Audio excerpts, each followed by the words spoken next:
It's mailbag time. Welcome into Fantasy Baseball today on Labor Day, Monday, September 4th. I am Frank Stampfl, joined by the one, the only Scott White. Hope everybody had a great Labor Day weekend. Get all those fantasy football drafts out of the way. It's time to focus on the stretch run of the baseball season.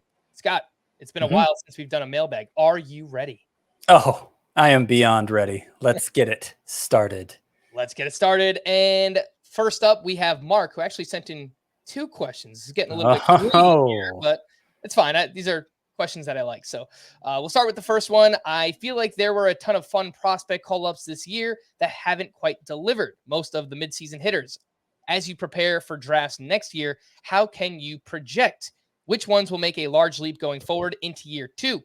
Or will they just have to be wildcard gambles going into next year? How much do you lean on pedigree, winning out, or do you look at how they performed this year? I feel like Spencer Torkelson and Riley Green are good examples of this from this past season. And then he goes on to provide, I was about to say Clyde Edwards-Helaire. Wow, I got like football brain already. Christian Encarnacion Strand, because he just wrote CES, so I started thinking CEH. So Encarnacion Strand, Ellie De La Cruz, Jordan Walker, those were the names that he mentioned, Scott. Have you started to give any thought to this of which prospects might get pushed down next year based on, I guess, not living up to expectations this season? Well, they all will. They all will. He lists Ellie De La Cruz here, and I don't know if he's going to fit in that category because I feel like he's the most hyped of them, and he's just because of how many bases he's stolen, he's still been a valuable fantasy asset, though he's obviously slowed down with the bat. I think Ellie De La Cruz will approach him similarly to the way we did O'Neal Cruz this year, which was like a sixth round pick, something like that. And that's assuming he doesn't go on to have a huge September, which is always possible. Higher. Possible for any of these players. I think he's going to go higher. Okay. Well, I mean, let's see where the final numbers end up, but that's it. Obviously, it wasn't long ago where people were chiding us for leaving him out of round one. So maybe you're right. I just don't know how much attitudes have cooled on him based on the poor work at the plate of late. But yeah, he won't slide that much. The others will probably slide a lot. And you don't want to be invested in too many of them probably because they're not all going to take a step forward in year two. I think that was a problem I had in some of the deeper rotisserie leagues, especially, is investing in too many upside types who then didn't take that next step forward. But like, there's no reason in a dynasty league to be off of Jordan Walker now or off of Christian Encarnacion Strand now. And I bring up dynasty league because it's not like the long-term prognosis has changed here. We don't know exactly when the breakout's going to come. I can't point out anything in Jordan Walker's profile that says, yes, it's absolutely going to happen on opening day 2024.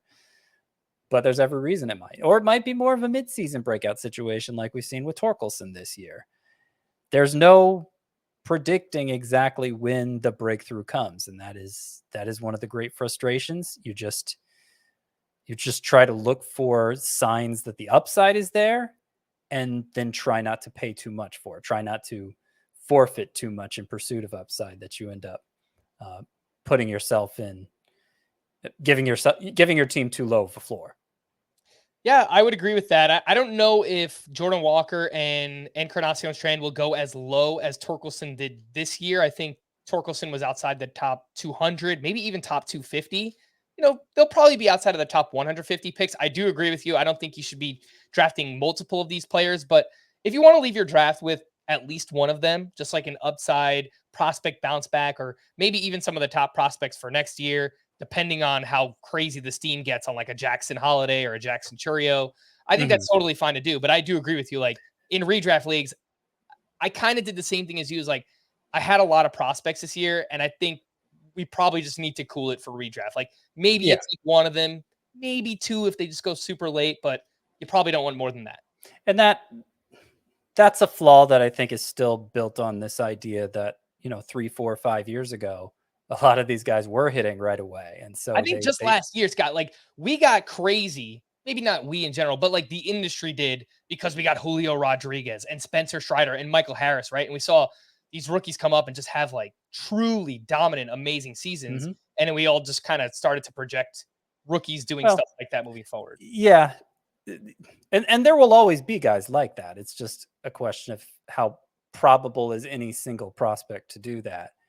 I also want to say there is some nuance to, how many do you draft? I don't necessarily think you need to limit yourself to one. Maybe 2 or 3 is fine. You may just not want to go as many as 4 or 5 in a league that's deeper, where you can't backfill off the waiver wire if they don't pan out. In a shallow league, I think you can go to town, draft as much upside as you want, because the waiver wire is going to be abundant all year. That's a good point too. I think even if you do play in a deeper league or a 12-team roto where it's a deeper starting lineup, you have the middle corner, 5 outfielders, I think you could draft these guys for your bench, but you probably don't want to rely on them as starters like we were doing with like a Miguel Vargas this season, or even Jordan Walker. We pushed him inside the top like 120 or even top 100 picks. Volpe. Volpe is going to be an interesting one. I was just thinking about him too, because just last week, he becomes the first Yankee rookie 2020 season, which, okay, power and speed is nice, but he's batting 215, so it's like in the grand scheme of things, what does it matter? And how do we value him moving forward? I think he's a pretty tough guy to figure out. And 20 steals aren't as valuable as they used to be. So just saying 2020, that sounds super impressive, but not there are enough guys doing like 20-30 plus now that it's not as impressive, especially when there's no batting average to go along with it. I do expect Volpe to take a step forward next year, and he might fit into this category as well, shortstop being as deep of a position it is, where he goes too late because people were underwhelmed by him as a rookie. I think he fits into that same category, sure. A couple other names I'll just throw out there. I think they're going to be completely buried, assuming they have playing time next season. The Orioles guys, I think they're going to be great candidates to buy. Jordan Westburg, Colton Cowser. Westburg's stuck around and he's been fine, but like Cowser hasn't really done anything, and he came up and failed. Those are the prospects that we usually get super cheap. The first year they come up, they fail. Everyone just wants to push them all the way down the draft board. They want nothing to do with them anymore. I think the Orioles guys in particular, if they have jobs on opening day, I'll feel pretty good about buying in on the upside of those guys for super, super cheap. The second question from Mark is the glob here to stay with the changing pitching environment? How big is Scott's circle of trust going into next year before the glob hits? Oh, he's kind of mixing metaphors here. Glob and circle of trust. Well, the glob is here to stay in as much as that's how I think you should approach the starting pitcher position next year, where there are, a couple dozen truly standout pitchers that are worth paying a premium for, and you might want to grab 1 or 2 of those. And then there's just this giant mass of like 5 dozen pitchers after that, where it's going to be really confounding from start to start what you should expect from those guys. It's just a total mess. And there probably will be some worth singling out in that group that do show the upside to step out of the glob, to transcend the glob, to enter the circle of trust, however you want to put it. I don't know if the glob branding is going to stick. I don't know how much you want to get into that, but you can bring it up now. I was going to mention it, but well, we're kind of recording the podcast out of order here, so I don't know if I'm about to talk about something I've already talked about. You know what I mean? Yeah, well, actually, we'll do that on Friday's podcast, okay. So people will already know what we're talking about. People will already know what we're talking about. Yeah, I do think it's already taken on a life of its own, this term glob, to describe what I'm talking about. Like, we've already trained the audience up to a certain point. We've already made so many jokes about it. And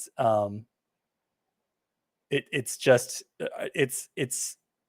the concept is one we can't shake at this point. So even if the term is problematic because it's been used before, I don't know that we can separate ourselves up from it in a way that's going to be effective anyway. It'll never hit the same way as the glob has. It'll never resonate quite right like the glob has with our audience. So I think we're stuck with it, even if it feels a little icky. But yeah, no, the idea that I lost my train of thought. I was going on to another point about the Glob. So yeah, the Glob is this giant group of like 6 pitchers that it doesn't make sense really to prioritize one so much over another because they're all just kind of blah. But I do think there will be a handful within the Glob that are worth distinguishing because they have that kind of upside, whether, you know, it shows up their strikeout potential is higher or they just have some kind of standout skill that can set them apart and allow them to take that next step forward. And so those are the pitchers in the Glob that I will be willing to single out, exactly like I said, in drafts and pay face value for. For most of those 6 pitchers, I think I'm just going to take whoever's left. I'm not going to be that picky about it because the whole idea of the Glob is that they're kind of indistinguishable from one another and they don't really have the upside to distance themselves from one another. So what's the point of paying up for them? When you're talking about 60 pitchers, I mean, that's going to span who knows how many rounds of the draft. So it just seems like wasted draft capital to pay up for any of them unless it's clear that they have the upside to distinguish themselves. So this is way too early of a question. Maybe you've started thinking about it. Maybe you haven't, but the pitchers that come before the Glob, right? You said it's 24. I think it might reach 30 if we get guys healthy again, like a Joe Musgrove for next year. If Walker Buehler looks good and we have high expectations for him, maybe even like a Grayson Rodriguez kind of, you know, goes above that group. Will you want a certain amount of those before we get to the Glob, like 2 of your top 24 or 2 of your top 30 pitchers, just to like get that anchor and then kind of just wait and take whoever falls from that group? Yes, but I don't know what the answer is yet. I don't know how many Gotcha. it is. I don't have a grasp for how drafts are going to play out and whether it's worth passing up a certain number of stud hitters to get that base of pitching at the top that you're not going to have to sweat so much and guess about so much. I don't know. It's going to be a certain number. I don't know what the number is yet. And I don't know exactly where the cutoff is yet either. I haven't put together starting pitcher rankings for next year. I imagine there will be some dispute over where exactly the Glob begins. All right, let's move on to this question from Erwin. He is in an 8-team Roto NO only league, and he's looking for help with home runs and RBI, and asked, would you drop Mason Winn for any of these 3? Ronnie Mauricio, and just a heads up, we're recording this on Thursday, so we don't know if Ronnie Mauricio had a monster weekend or maybe he was just absolutely terrible, but he is getting called up this weekend for the New York Mets. Hunter Renfroe, who actually was claimed on waivers by the Cincinnati Reds, so he'll become available, and Carter Keyboom. Would you drop Mason Winn for any of those 3 names? I don't think so. Let me pull up. I think the Cardinals have been playing Winn pretty consistently. He's going to need some days off to keep him from exceeding 130 at bats and losing his rookie eligibility for next year. But he has started every game but one since being called up. Granted, hasn't done much with it, and there's a chance Ronnie Mauricio hits the ground running and him being shortstop eligible as well. You'll want to make the swap at that point, but I don't know. I mean, we already know Winn is getting the playing time. I presume between second base and left field, Mauricio will play most every day, but I mean, Buck Showalter hasn't been the most reliable manager as far as that goes. So you may end up dropping the higher volume play who himself could still get hot. Just because he hasn't done much in 2 weeks time doesn't mean he won't take off here, Mason Winn. And then as for Hunter Renfroe and Carter Keyboom, I think he's totally just a space filler on a rebuilding club. I don't think he has a serious future with the Nationals or any major league club at this point. So I certainly wouldn't drop a genuine prospect for him. Hunter Renfroe seems like he's going to be a part-time player for the Reds. And if he wasn't, I like his power in that ballpark, but they have so many outfielders that are worth getting at bats. I think he's going to end up platooning with Will Benson or Jake Fraley when he comes back, one of those left-handed hitters, rather than having a full-time job of his own. If you could convince me otherwise, Frank, then maybe considering this guy specifically needs home runs and RBI, then maybe I would be willing to swap out Winn for Renfroe. But playing time situation seems very dicey there. The Reds also claimed Harrison Bader, so that's another name that's in the mix. I assume he'll probably mostly be a defensive replacement, or maybe he's a short side platoon as well. Looking at their roster resource page right now, they have Hunter Renfroe penciled into right field. This is without Jake Fraley on the roster, so once Fraley returns, they can move Renfroe to right field. They have Spencer Steer at second base. I guess that's a possibility that he could play there, but they also have Nick Martini at DH. I kind of feel like the Reds would rather have Hunter Renfroe in there as the DH just every day over a guy like Nick Martini. I could be wrong about that, but well, you may have a point there. Because I was thinking, Spencer Steer's going to need to play the outfield sometimes too, but with Matt McClain out, I didn't think about Matt McClain being out, so you may have a point there. And, Jonathan India should be back at some point, but I don't think he's out on a rehab assignment yet the way Jake Fraley is. So, yeah. I think in this specific case, when you're chasing home runs and RBI, I would be okay dropping Mason Winn for Hunter Renfroe, and I think I might do it for Mauricio too. I think you're more likely to get a few more homers out of Mauricio than you are Mason Winn. If they were getting equal playing time, I'd agree, but I'm concerned they won't be.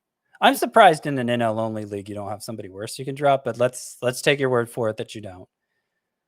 I think swapping out Winn for Renfroe is fine given your category needs.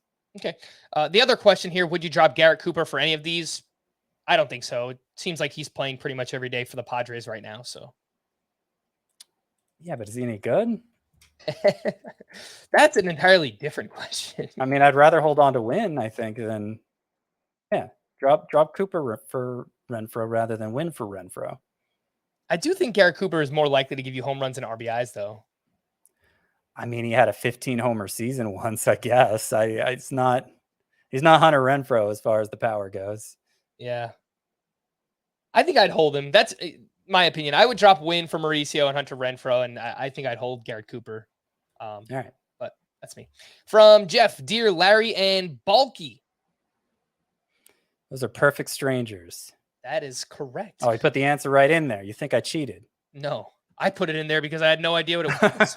Okay. Who do you anticipate ranking higher next season, Eury Perez or Walker Buehler? That seems like a pretty impossible question to answer right now. I'll go out there and say Eury Perez. I think Eury Perez is going to be that hyped up. Everyone has the breakout candidate. Technically, he already broke out. He's been awesome. But I think he'll probably be drafted as like a top 20 or top 25 starting pitcher next year. Well, Buehler could be too. I mean, Buehler was a no questions asked ace. And in going into 2022, Justin Verlander, coming off Tommy John surgery, was being drafted about in that 25 range. So that might make sense for Buehler as well. I think it'll be close. I lean Perez as well. I think personally I'll rank Perez higher, regardless of how it actually turns out in drafts. For the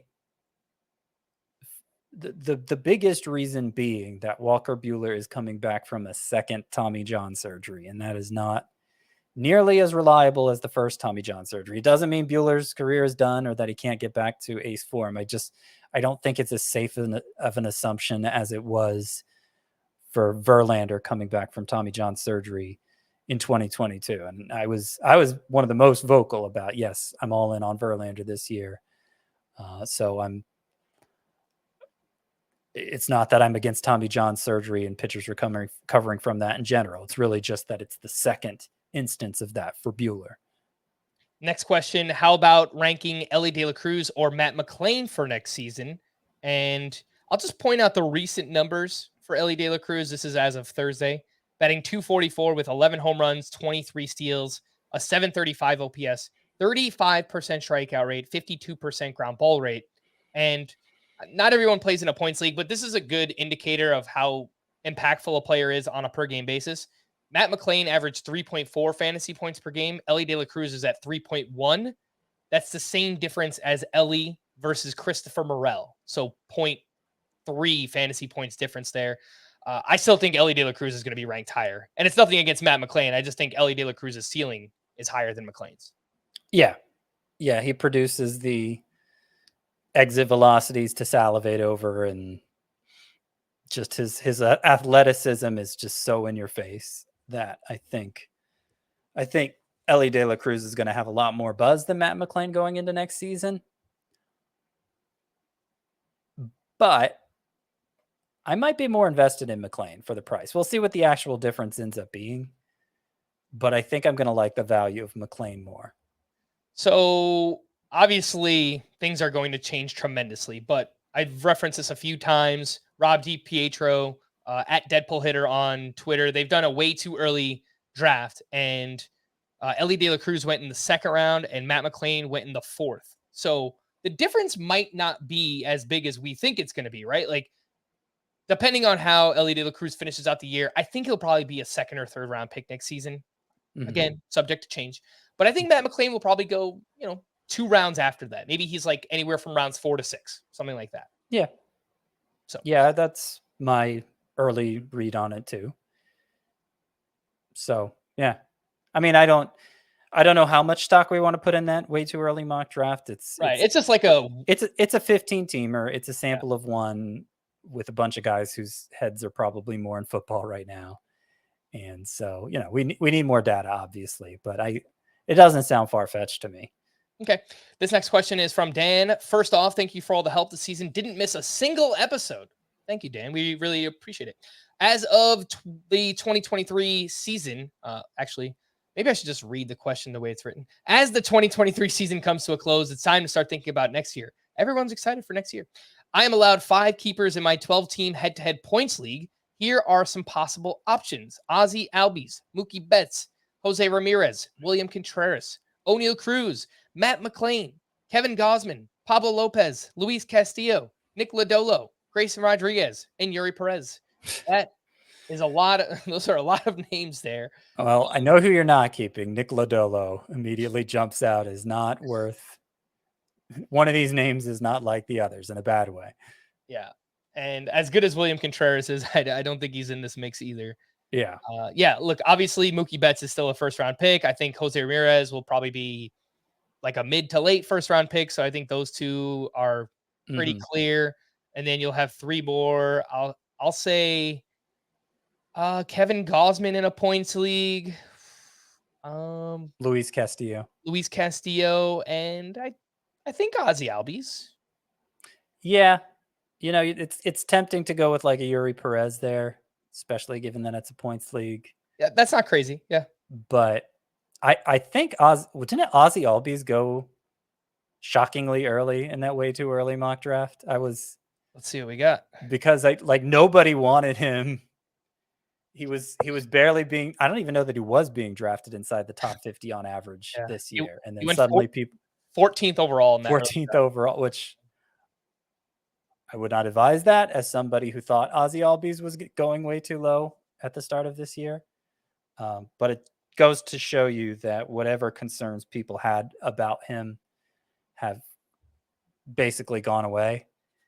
And he's back in that at least second round discussion, I would say, for fantasy. And he's not old. Like, he's been around a while because his career started at age 21 and he was basically good right from the jump. So it feels like he's been around a while, but he's only 26. He's going to be 27 next year. Yeah, I think so Mookie Betts, Jose Ramirez, Kevin Gausman, Luis Castillo, and Ozzy Albies. I think those are the 5. I agree. Let's take our first break. I think we're only going to have one break today. Let's take a break, and when we return, we'll continue answering your questions here on Fantasy Baseball Today. Wake up to football highlights and news from around the world with the one and only Morning Footy team. Rise and shine, football fans. Welcome to Morning Footy. Start your all-day football craze with Morning Footy, part of the all-new Golazo Network. Welcome back into Fantasy Baseball Today, Mailbag edition here on Labor Day. And let's answer this question from Mike. Can I drop Felix Bautista it's a redraft league. I have picked up Yanir Cano and Aroldis Chapman as insurance, but I am worried that Bautista could miraculously return for the last week or two of the fantasy season, and one of my opponents could pick him up. Our league is pretty deep, but names like Christopher Sanchez and Kyle Harrison are available. Ooh, I think I'd have to drop him for Harrison. I understand your concerns, Kyle Harrison, that is. Is there any other Harrison? I don't think so. Harrison, Josh Harrison, how could you forget? Yeah. Does he play for anyone this year? I think he started with the Phillies as a utility guy, but okay. Anyway, yeah, no, I think you have to drop Bautista for Kyle Harrison, especially if you're saying this is a pretty deep league. I'm kind of shocked he's still out there. And I'd probably drop him for Christopher Sanchez too. I understand your hesitation because even as we're recording this now, the Orioles haven't officially ruled him out for the year. They haven't said necessarily that Tommy John surgery is the answer even. And they've been so vague about what's going on with his UCL that it may be just a sprain, and he is ready for opening day next year. But we're talking about, is he going to return in September? And I think the odds of that are so low that unless there's just absolute junk out there, there's no reason you should hold on to him. Yeah, I would agree with that as well. This next one is from Lewis, and he asked, where do you rank Yoshinobu Yamamoto versus top prospects to prioritize going into next year? And for those who don't know, Yamamoto is a 25-year-old pitcher considered the Pedro Martinez of Nippon professional baseball. This season in Japan has a 1.34 ERA, a .90 whip, 135 strikeouts, over 134 innings pitched, and expected to, and this is just based on stuff that I've read so far, expected to break the previous record for a Japanese pitcher in terms of contract. And that's currently held by Masahiro Tanaka, who had a 7-year, $155 million contract when he originally came over. So there's lots of hype around this guy, Scott. Yamamoto, I'm not going to try and lie and say I know much about this guy. I think we'll learn more about him in the offseason, assuming that he gets posted. But what do you think? I could see there being a decent amount of hype on Yamamoto, at least considering, like Kodai Senga just came over and had an amazing season, right? So I think people might kind of like latch onto that and, I don't know, try and make a similar comparison, I guess. He'll be drafted pretty high, probably a little higher than like Kodai Senga was this year. And Senga's turned out to be a great pick. So maybe that'll push Yamamoto's value up even more. Maybe he'll be drafted ahead of the Glob. I think that's possible. And so where do the exciting rookies, next year's exciting rookies, where do they go in comparison to that? And that's the question that's really difficult to answer. I don't even know what rookies we're talking about yet. So I did put out an article early this week, 14 prospects I hope to see in September is basically the gist of it. And I was taking some big swings. We've already seen Jason Dominguez get the call. Austin Wells was on that list. Ronnie Mauricio was on that list. So we've already seen 3 of the 11 called up, maybe more by the time you're listening to this. Some of the players on that list, though, included Jackson Holiday, Jackson Chorio, Junior Caminero of the Rays, and Jordan Lawler. They were actually the first 4, and they might be my prospects 1 through 4 heading into next year. How early we draft them next year, I think depends a lot on whether we see them in September. Because if they get called up at some point in September, and it doesn't have to be September 1st, it may be a couple weeks into September. It could be any point in September, really. If they get called up at any point, though, I think it's very likely they're on their team's opening day roster next year, in which case we're going to be as eager to draft some of them as we were Corbin Carroll and Gunnar Henderson this year.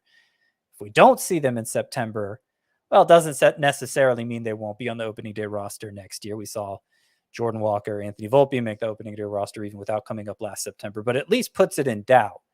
And so I think their value, their ADP will start out a lot lower as a result of that. I mean, where were Volpe and Walker to start out? Outside the top 200, 250, right?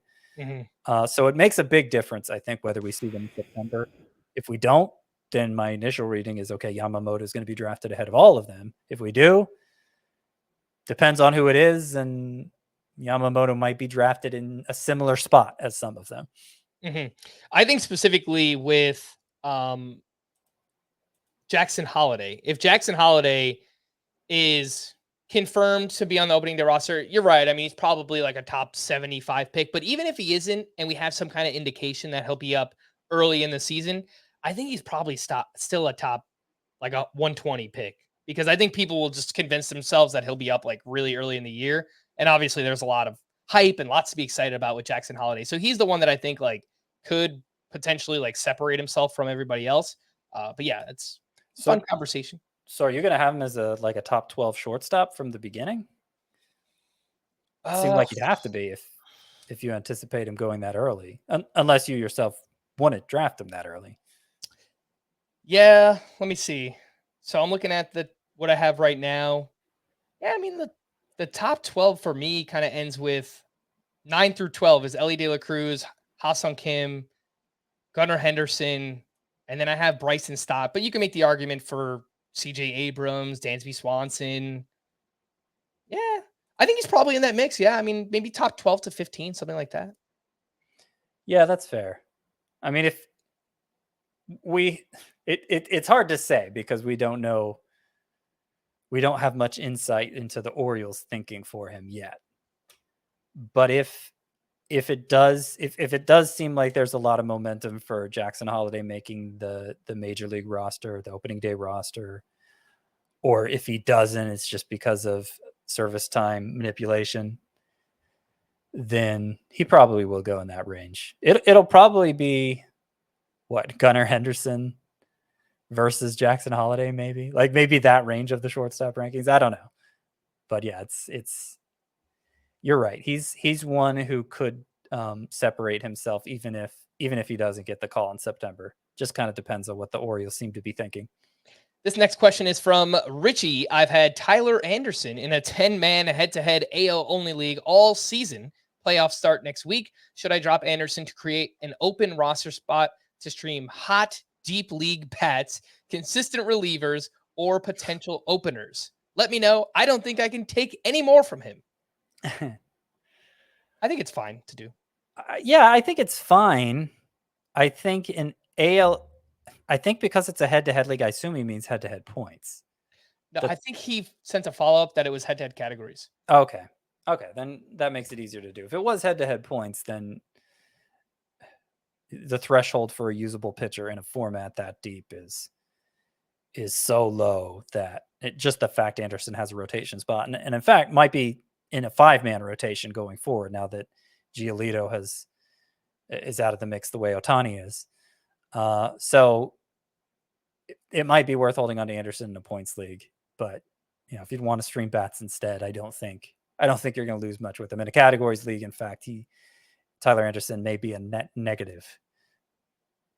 All right, let's move on to this next question from Taylor. Who are you keeping in a 10-man keeper league? Trey Turner or Bobby Witt Jr. in a head-to-head points league? And I think there is an unquestionable answer to this question, Scott, and it is Bobby Witt Jr. It is Bobby Witt. Yeah. I think he's going to be a bona fide first-round pick regardless of format next year. And I can't say the same thing about Trey Turner as of now.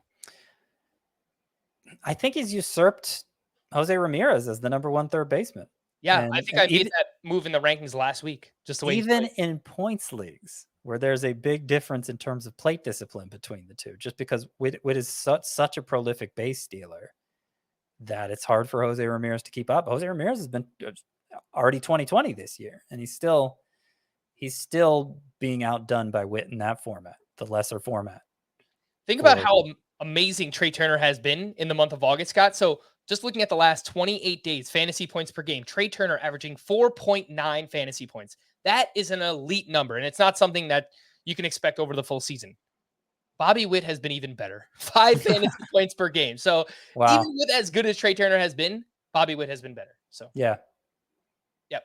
I think it's an easy one for me. I'm going Bobby Witt there. This one is from Ed. The podcast led me to a championship last year, and I'm back in the hunt this year. 12-team head-to-head league that adds OPS for hitters. At second base, I've been alternating Ketel Marte and Ha-Seong Kim, 2 utility spots. And right now I've got Marcelo Zuna and Chaz McCormick there. On the bench, I have Marte/Kim and Royce Lewis. For rest of season, could you rank Kim, Lewis, Marte, and McCormick? I don't have room in my outfield because of Acuna, Tucker, and Alvarez. Amazing. Or shortstop, Mookie Betts. Wow. Great flex. Great sounds team. like he's got a great team. Congratulations on the championship, Ed. So how would you rank in a head-to-head categories OPS league? Ha-Seong Kim, Royce Lewis, Ketel Marte, Chaz McCormick. Lewis would be fourth, as much as I've talked him up recently. I know Ketel Marte has gone really cold. He has. My knee-jerk reaction is Ketel Marte won, but he has been cold, and since it's a categories league, he's not going to steal bases for you the way Ha-Seong Kim would. So I'm thinking probably Kim won, actually. Ha-Seong Kim 1, Ketel Marte 2, Chaz McCormick 3, Royce Lewis 4. I think I would put McCormick ahead of Ketel Marte right now, and I don't know, maybe it's too much recency bias, but McCormick has just been so good, and like we said, I mean Marte has slowed down, so I think I would go Kim, McCormick, Marte, and Lewis in that order. I think that's fair. I'm trying to guard against recency bias because I don't think the underlying stats support necessarily who McCormick's been at this point. And you can only doubt it so much because it's been going on for so long. But I still am going to bet on Ketel Marte being a little better than McCormick rest of way, but it's not with a lot of conviction. All right, this last question is from John. If you had to take two, Griffin Canning, Ryan Pepio, Andres Munoz in a points league, who would you take? Oh, I answered this question on Twitter. Let's see if I give him the same answer. I'm going to say Munoz, number one.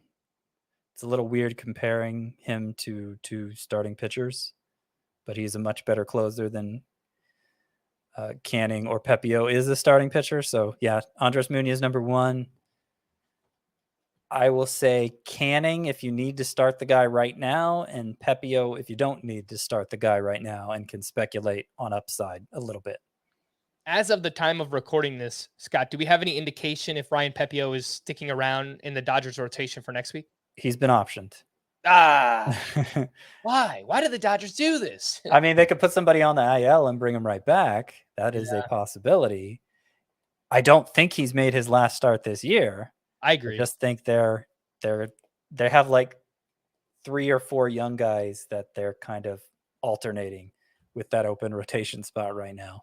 Even though Pepio keeps proving he deserves it, they haven't given it to him yet. Hey, there's a method to the madness, right? The Dodgers are where they are because they're a lot smarter than I am. But selfishly, for fantasy purposes, I would like to see Ryan Pepio stick around.